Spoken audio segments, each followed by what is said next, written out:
வைத்து சிறப்பிக்க வருகை தந்திருக்கும் சமூக நீதியின் பாதையில் சமநீதியின் திசையில் சமத்துவத்தின் இலக்கை நோக்கி வளர்ச்சி பாதையில் வெல்வோம் ஒன்றாக என்று அனைவரையும் அரவணைத்து முன்னேற்றும் எல்லாருக்கும் எல்லாம் என்ற திராவிட மாடல் நல்லாட்சி நாயகர் நம் மாண்புமிகு தமிழ்நாடு முதலமைச்சர் அவர்களை வருக வருக என பணிவன்புடன் வரவேற்கின்றோம். மாண்புமிகு தமிழ்நாடு முதலமைச்சர் அவர்கள் சிறப்பு விருந்தினர்கள் பல்வேறு இயக்க தலைவர்களை வரவேற்கிறார்கள். ஏழை எளிய மக்களின் முன்னேற்றத்தையே குறிக்கோளாக கொண்டு அரசு பொருளாதாரத்துடன் தனி மனித பொருளாதாரமும் தன்னிறைவு பெற்றதாக வளர வேண்டும். நமது தமிழ் சமூகமானது சிந்தனையால் செயல்பாட்டால் பண்பாட்டால்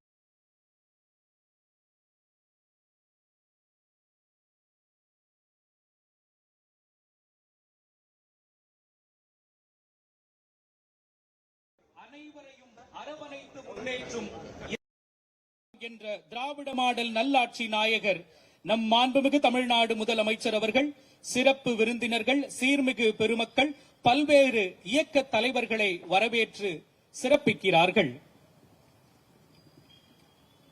நிகழ்ச்சிக்கு வருகை தந்துள்ள மாண்புமிகு அமைச்சர் பெருமக்கள், மாண்புமிகு மேயர், மதிப்பிற்குரிய நாடாளுமன்ற சட்டமன்ற உறுப்பினர்கள், சீர்மிகு பெருமக்கள், அரசு உயர் அலுவலர்கள், உள்ளாட்சி பிரதிநிதிகள் அனைவரையும் வருக வருக என அன்புடன் வரவேற்கின்றோம்.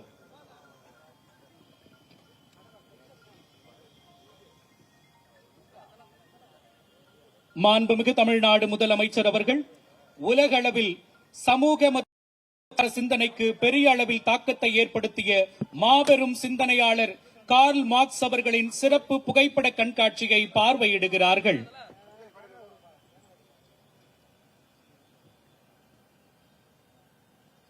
கார்ல் மார்க்ஸ் அவர்கள் 1818 ஆண்டு மே மாதம் 5ஆம் தேதியன்று ஜெர்மனியின் ட்ரியர் நகரத்தில் பிறந்த சிந்தனையாளர், புரட்சியாளர், உலக அரசியல் வரலாற்றின் திசையை மாற்றிய மகத்தான மனிதர்.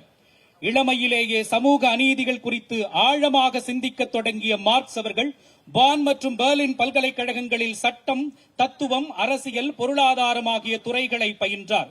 சமூகம் ஏன் சமமல்ல என்ற கேள்வியே அவரது வாழ்நாள் சிந்தனையின் மையமாக அமைந்தது. 1842ஆம் ஆண்டு ரைனிஷ் செய்தித்தாளின் ஆசிரியராக இருந்த காலத்தில் அநீதிகளை துணிச்சலுடன் விமர்சித்தார்.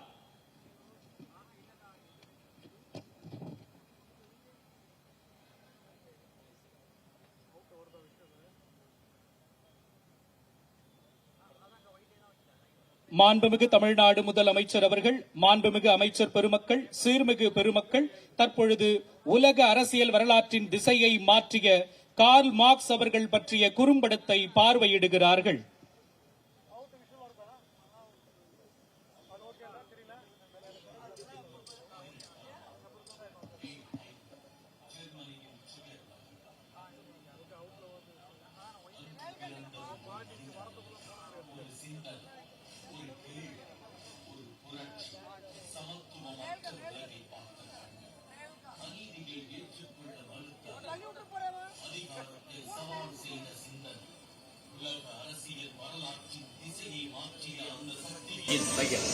கார்ல் மார்க்ஸ்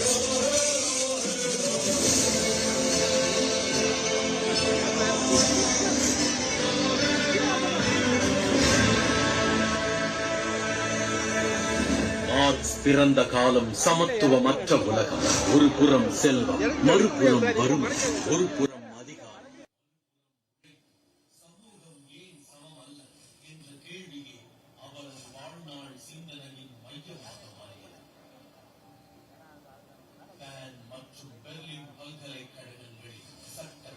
தத்துவம், அரசியல், பொருளாதாரம் ஆகிய துறைகளை பயின்று முனைவர் பட்டம் பெற்றார். ஆனால் பட்டங்கள் அவரை வடிவமைக்கவில்லை, அநீதிகளே அவரை வடிவமைத்தன. அவர் படித்தது புத்தகங்களை அல்ல, மனித வேதனையை. உலக வரலாறு அரசர்களின் கதை அல்ல என்று மார்க்ஸ் உணர்ந்தார். அது வர்க்க போராட்டங்களின் வரலாறு. முதலாளிகள் மற்றும் தொழிலாளர்கள், இந்த மோதல்தான் வரலாற்றை நகர்த்துகிறது. 1848ஆம் ஆண்டு வெளிவந்த கம்யூனிஸ்ட் மேனிஃபெஸ்டோ ஒரு அறைகூவலாக மாறியது. உலக தொழிலாளர்களை ஒன்றுபடுங்கள் என்ற முழக்கம் அரசுகளை அசைத்தது, அதிகாரங்களை சவால் செய்தது, ஒடுக்கப்பட்ட மக்களுக்கு நம்பிக்கையாக மாறியது. தொழிலாளி உழைக்கிறான், மதிப்பு உருவாகிறது. ஆனால் அவனுக்கு கிடைப்பது ஊதியம் மட்டும், மீதமிருப்பது லாபம். அந்த லாபம் தொழிலாளியின் உழைப்பிலிருந்து உருவாகிறது. இதையே மார்க்ஸ் சர்ப்ளஸ் வேல்யூ என விளக்கினார். முதலாளித்துவத்தின் அடிப்படை சுரண்டல் இதுதான். இந்த சிந்தனைகள் புத்தகங்களில் முடிவடையவில்லை.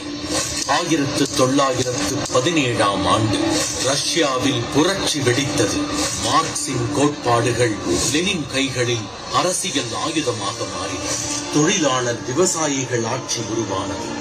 உலகின் முதல் கம்யூனிச அரசு சோவியத் யூனியன் பிறந்தது. அந்த அலை சீனா, கியூபா, வியட்நாம் என உலகம் முழுவதும் பரவியது. Mau ஜெடாங், Fidel Castro, Ho Chi மின் போன்ற தலைவர்கள் தங்கள் சமூக சூழலுக்கு ஏற்ப மார்க்சிய சிந்தனையை நடைமுறைப்படுத்தினர். மார்க்ஸ் ஒரு நாட்டுக்காக எழுதவில்லை, ஒரு இனத்துக்காக பேசவில்லை. அவர் பேசினார் உழைப்பாளிகளுக்காக, ஒடுக்கப்பட்டவர்களுக்காக. அதிகாரத்தின் மீது கேள்வி எழுப்பினார்.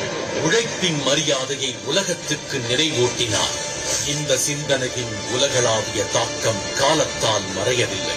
1999ஆம் ஆண்டில் பிபிசி நடத்திய கருத்து கணிப்பில் கடந்த 1000 ஆண்டுகளின் மிகச்சிறந்த சிந்தனையாளராக காரல் மார்க்ஸ் தேர்ந்தெடுக்கப்பட்டார். ஐன்ஸ்டீன், நியூட்டன், டார்வின் போன்ற ஜாம்பவான்களை பின்னுக்கு தள்ளி அவர் முதலிடம் பிடித்தார். 1883ஆம் ஆண்டு மார்ச் 14 மார்க்ஸ் மறைந்தார். ஆனால் அவரது சிந்தனை மறையவில்லை. ஜெர்மனி, ரஷ்யா, சீனா மற்றும் இந்தியாவில் கொச்சி, விஜயவாடா, கொல்கத்தா என பல்வேறு நாடுகளில் உலகம் முழுவதும் அவரது சிலைகள் இன்றும் அந்த சிந்தனையை நினைவூட்டுகின்றன. அந்த வரலாற்று தொடர்ச்சியின் ஒரு பகுதியாக 2025ஆம் ஆண்டு ஏப்ரல் 3ஆம் தேதி மாண்புமிகு தமிழ்நாடு முதலமைச்சர் அவர்களின் சட்டமன்ற அறிவிப்பை தொடர்ந்து உலக மாமேதை காரல் மார்க்ஸ் அவர்களை பெருமைப்படுத்திட, போற்றிட இந்த திராவிட மாடல் அரசு விரும்புகிறது. மாமேதை மார்க்ஸ் அவர்கள் உருவச்சிலை தமிழ்நாட்டின் தலைநகரான சென்னை மாநகரில் அமைக்கப்படும் என்ற மகிழ்ச்சியான அறிவிப்பை இம்மாமண்டலத்தில் அறிவிப்பதில் பெருமகிழ்ச்சி அடைகிறேன்.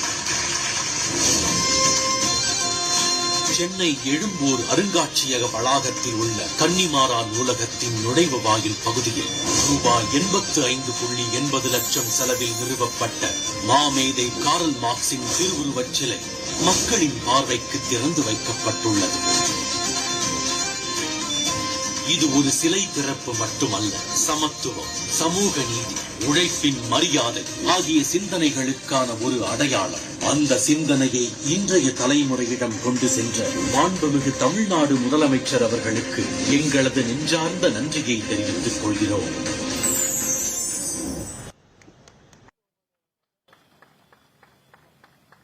மாபெரும் சிந்தனையாளர் கார்ல் மார்க்ஸ் அவர்களின் உயரிய சிந்தனைகளை மக்கள் அனைவரும் அறிந்திடும் வகையிலும் அவரது புகழுக்கு பெருமை சேர்க்கும் தமிழ்நாடு முதலமைச்சர் அவர்கள் 3/4/2025 அன்று சட்டப்பேரவையில் விதி 110 கீழ் சென்னையில் கார்ல் மார்க்ஸ் அவர்களுக்கு புதிதாக திருவுருவ சிலை நிறுவப்படும் என்று அறிவித்தார்கள். அதன் அடிப்படையில் சென்னை எழும்பூரில் உள்ள அரசு அருங்காட்சியக வளாகத்தில் கன்னிமாரா பொது நூலக நுழைவு வாயிலில் புதிதாக சிலை எழுப்பியிருக்கிறார்கள் நம் மாண்புமிகு தமிழ்நாடு முதலமைச்சர் அவர்கள்.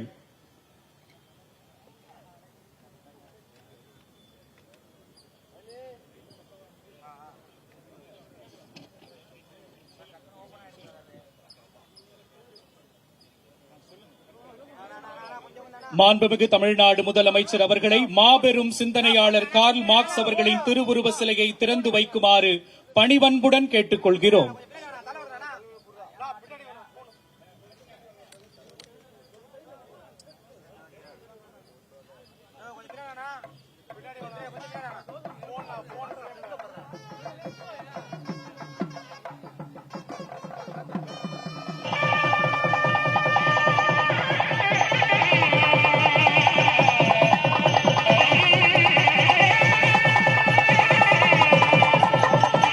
1844ஆம் ஆண்டு கார்ல் மார்க்ஸ் அவர்களுக்கு ஃபிரெட்ரிக் ஏங்கல்ஸ் அவர்களுடன் ஏற்பட்ட நட்பு அவரது சிந்தனையை ஒரு உலகளாவிய இயக்கமாக மாற்றியது.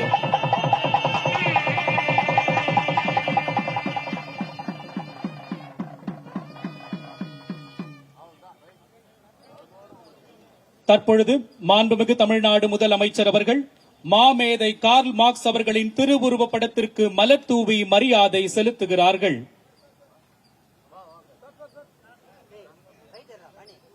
மாண்புமிகு அமைச்சர் பெருமக்களும் சீர்மிகு பெருமக்களும் மலர் தூவி மரியாதை செலுத்துகிறார்கள். 1848ஆம் ஆண்டு வெளியான பொது உடைமை அறிக்கை உலக தொழிலாளர்களே ஒன்றுபடுங்கள் என்ற முழக்கத்துடன் உலக அரசியலில் பெரும் அதிர்வை ஏற்படுத்தியது.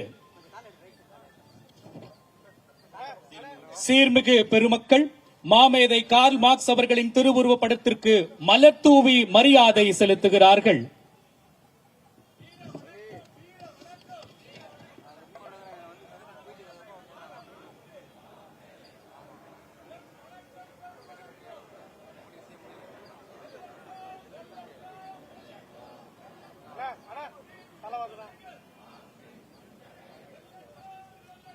மாண்புமிகு நாடாளுமன்ற உறுப்பினர்கள், சட்டமன்ற உறுப்பினர்கள், மாண்புமிகு அமைச்சர் பெருமக்கள் அனைவரும், மாண்புமிகு மேயர் அனைவரும் மரியாதை செலுத்துகிறார்கள். சீர்மிகு பெருமக்கள் அனைவரும் மாமேதை கார்ல் மார்க்ஸ் அவர்களின் திருவுருவப் படத்திற்கு மலர் தூவி மரியாதை செலுத்துகிறார்கள்.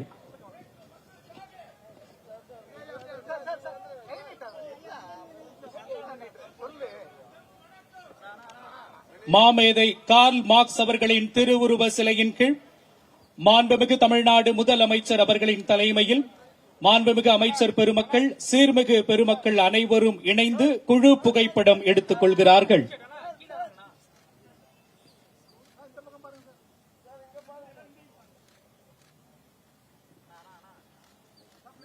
தற்பொழுது மாண்புமிகு தமிழ்நாடு முதலமைச்சர் அவர்கள் இச்சிலையை நேர்த்தியாக வடிவமைத்த சிற்பி NS கார்த்திகேயன் அவர்களுக்கு மாண்புமிகு தமிழ்நாடு முதலமைச்சர் அவர்கள் பொன்னாடை போர்த்தி சிறப்பிக்க இருக்கிறார்கள்.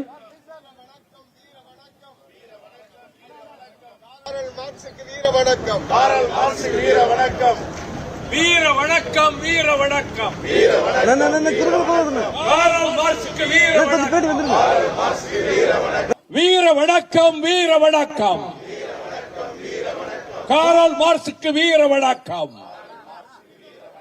வீர வணக்கம், வீர வணக்கம், கார்ல் மார்க்ஸுக்கு வீர வணக்கம்.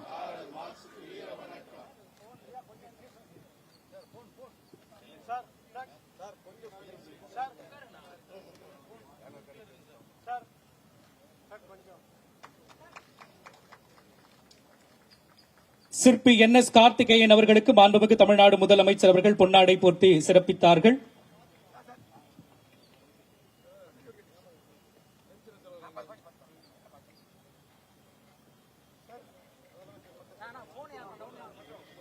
எழும்பூர் அரசு அருங்காட்சியகத்தில் மாமேதை கார்ல் மார்க்ஸ் அவர்களின் திருவுருவ சிலையை திறந்து வைத்து சிறப்பித்த மாண்புமிகு தமிழ்நாடு முதலமைச்சர் அவர்களுக்கு மனமார்ந்த நன்றியினை தெரிவித்துக் கொள்கிறோம்.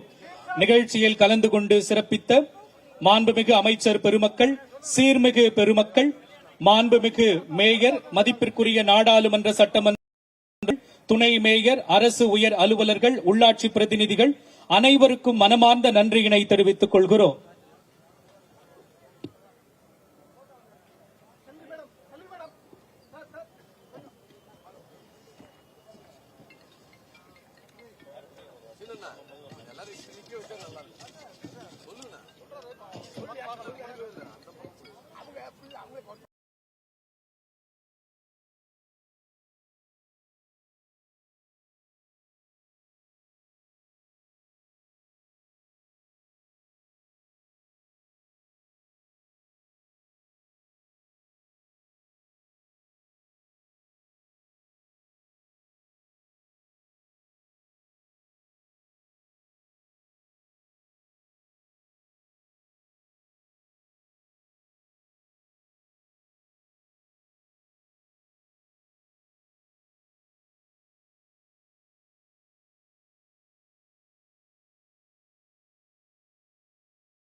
செய்திகளை உடனுக்குடன் தெரிந்து கொள்ள நியூஸ் ஆன் தமிழ் சேனலை உடனே சப்ஸ்கிரைப் செய்யுங்கள்.